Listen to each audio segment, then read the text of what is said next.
Hi, this is Julie with Beadaholique, and in this video I'm going to show you how to make this earring here, which has a wire-wrapped Swarovski crystal cabochette pendant that is hanging from a chain with some rhombus beads. So that is going to be the project of the video, but the real reason I wanted to tape this particular video was to show you how to match a wire color to an antique silver chain. So there is that saying that necessity is the mother of all invention, and that's really how this came about. I was home working on some jewelry and I wanted to use some antique silver chains similar to this, and I wanted to wire wrap a stone to go with it, and I could not figure out what wire to use because obviously bright silver just would not look right. So I tried some antique brass and that didn't look right, and I was really actually quite stumped. So I came to work and I hope I have figured it out, and I want to show you what I figured out. So you've got antique silver chain. What wire do you match to it? Well, I have three options for you. I have Vintaj art metal, and here you can see what that color looks like. And that's actually what I've used in the project here. So let me lay that against the antique silver chain. So you can see it's just slightly darker. And of course, with antique silver chain, there's going to be slight variation in it. Some of the chain's going to be a little darker, some's going to be a little lighter, so it's going to really vary. But I think that does work really well. So this would be my number one choice. But there are two other ones I think work. There's also the Vintaj Artisan Pewter. So here's the art metal one, it's darker. The Artisan Pewter is lighter. And you can see though, it's still considerably darker from the bright silver that you might use for other projects. So I think that too does work very nicely, especially if you have a little bit on the lighter side of the antique silver chain. And then the third option is stainless steel. So it's just a wee bit brighter and shinier than the Artisan Pewter. So those really are, I think, three very good options if you're trying to match wire to antique silver chain or findings. So I hope that information maybe clarified something you've been wondering about and solved a problem. But now I want to show you how to make this earring because it's fun to make jewelry in video form, so I thought I would. So we're going to do a bird's nest, a messy wire wrap on the cabochette pendant using the art metal 26 gauge wire. We're going to combine it with this nice Rolo chain in antique silver. We're going to be using some findings, 2 eye pins, and an earring hook. Now these are both gunmetal. I think that actually works really well with the wire and also with the chain. And then we're going to just have some, oops, I almost forgot my little Swarovski crystal rhombus beads. And then in terms of our tools, very simple tools. You see me use these ones a lot. We've got the wire looping pliers in place of round nose, but you can use round nose if you'd prefer. Chain nose, and cutters, and a ruler.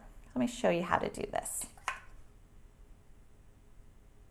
So we're going to start by measuring off about 24 inches of wire. So I've got my ruler here. There's 15. And we need another 9. And then we're going to put our little guard back on. This wire does unravel really quickly if you don't put that little guard on.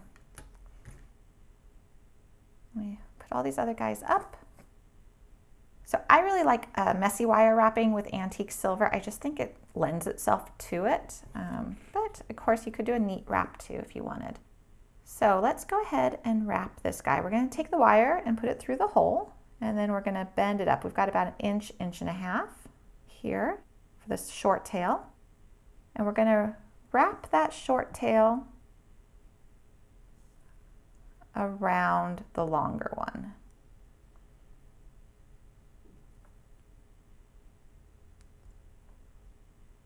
We just want to wrap it right at the top.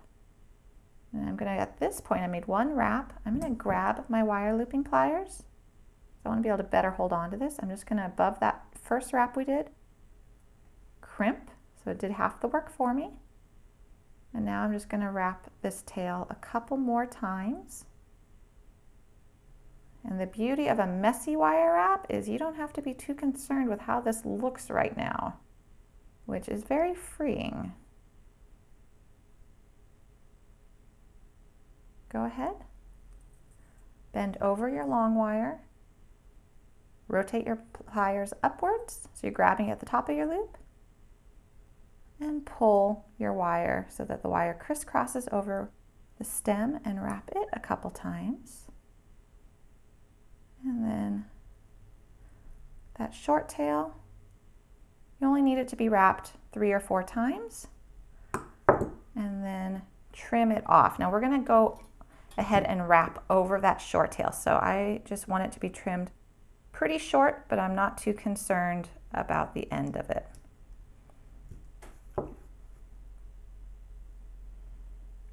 I'm going to wrap this long tail a couple more times, and I'm just doing it really loose. Now I'm going to let go of that top loop, move my pliers out of the way. So now I just want to get some bulk going. So I just want to make it so it's a little bit more substantial. And I'm going to do that by just wrapping this wire around, and you can even just turn the pendant. And you can see I'm really at this point not too concerned with how my wire looks.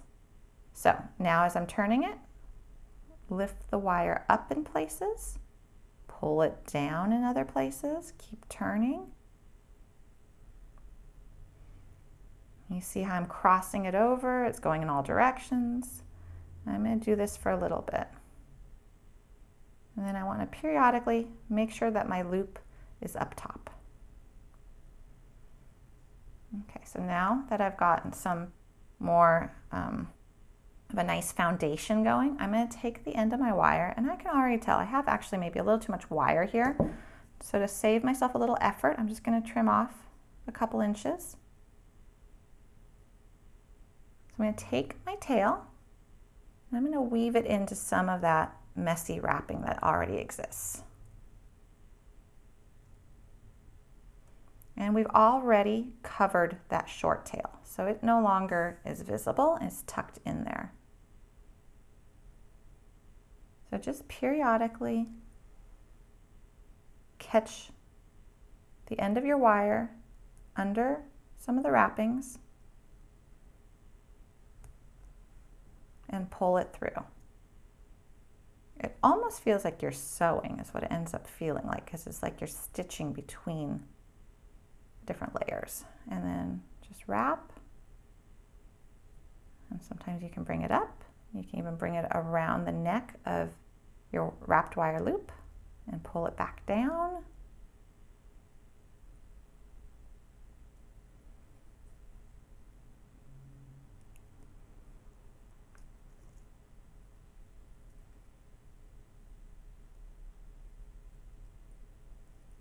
Okay. And then I do want to see what my other one looks like, because I want them to look fairly similar in terms of how much I wrap. So I could stand to do a little bit more wrapping.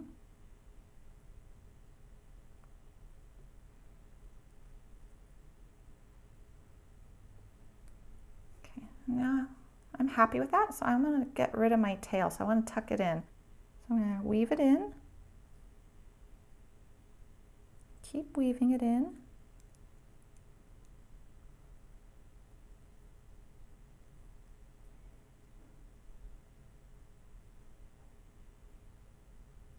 Okay, and then I'm going to go up towards the top, wrap it, and just trim it off. Now, if there's any little points sticking out, take your chain nose pliers and press it into your wrappings. There you go. Guys, tucked in, and straighten your loop. So now we are ready to build the rest of our earring. I do want to show you again this color against the antique silver chain. So it does blend really nicely. So to make the rest of this earring, we are going to cut 3/4 of an inch of our chain.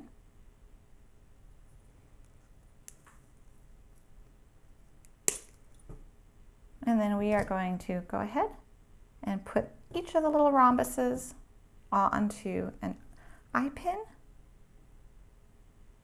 and create a simple wire loop afterwards. So we're making little connector pieces with these rhombuses.